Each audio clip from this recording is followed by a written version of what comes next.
Hello friends, প্রত্যেক দিনের মতন কিন্তু আজকেও সকাল সকাল চলে এসেছি রান্নাঘরে, যেহেতু আমার সকালবেলা ডিউটি। আর বসিয়ে দিয়েছি কিন্তু চা, কারণ আমার ছোটো দেওরের শরীরটা ভালো নেই, মাথা ব্যথা করছে, তো একটু চা চাইলো, সেই জন্য একটু লাল চা বানিয়ে দিচ্ছে। আর এদিকে কিন্তু ডালিয়াও বসিয়ে দিয়েছি।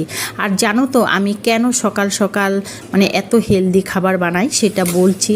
যাই হোক, মুগ ডালটা আমি বসিয়ে দিয়েছিলাম সবার আগে, এই যে সিদ্ধ হয়ে আসছে, মোটামুটি আধা যখন সিদ্ধ হয়ে আসছে, নানান সবজি কেটে রেখেছি, এই যে এগুলো দিয়ে দিলাম।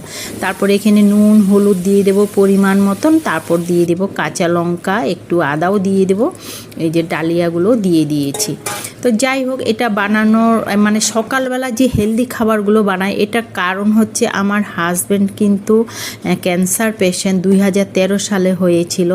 তো তখন থেকে কিন্তু ওনাকে এই হেলদি খাবারগুলো খাওয়ানোতে না, আমার যা মনে হয় মানে এগুলো বানিয়ে খাওয়ায়, যার জন্য উনি কিন্তু এতটা সুস্থ আছে এখনও পর্যন্ত, একেবারেই ওকে আছে।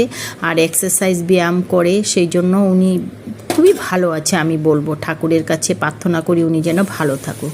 তো তোমাদেরকে সেটাই বলবো যে এইভাবে হেলদি খাবার খেলে কিন্তু সুস্থ আর অসুস্থ সবাই খেলে কিন্তু ভালোই থাকবে। এই যে অনেকে ডালিয়া ভালোবাসে না, দেখো কতটা সুন্দর হয়েছে, মাখো মাখো। আমি লাস্টে কিন্তু একটু আদা কুচানো আর কাঁচা লঙ্কা দিয়ে দিয়েছি, আর লাস্টে দেবো ঘি বা বাটারও দিতে পারো বা কাঁচা তেলও দিতে পারো, খুবই ভালো খাবার।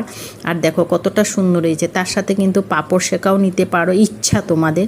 যাই হোক, এখন তো বাড়িতে ছেলে মেয়েরা নেই, আমরা এইভাবে বানিয়ে খাই। তো আজকে আমার ভিডিওটা কেমন লাগলো জানিও, ভালো লাগলে একটা লাইক কমেন্ট শেয়ার করে দিও, নতুন বন্ধু কেউ দেখে থাকলে একটা সাবস্ক্রাইব করে দিও। তো সবাই ভালো থেকো, সুস্থ থেকো, আনন্দিত থেকো। আজকে এখানে রাখছি, টাটা, বাই।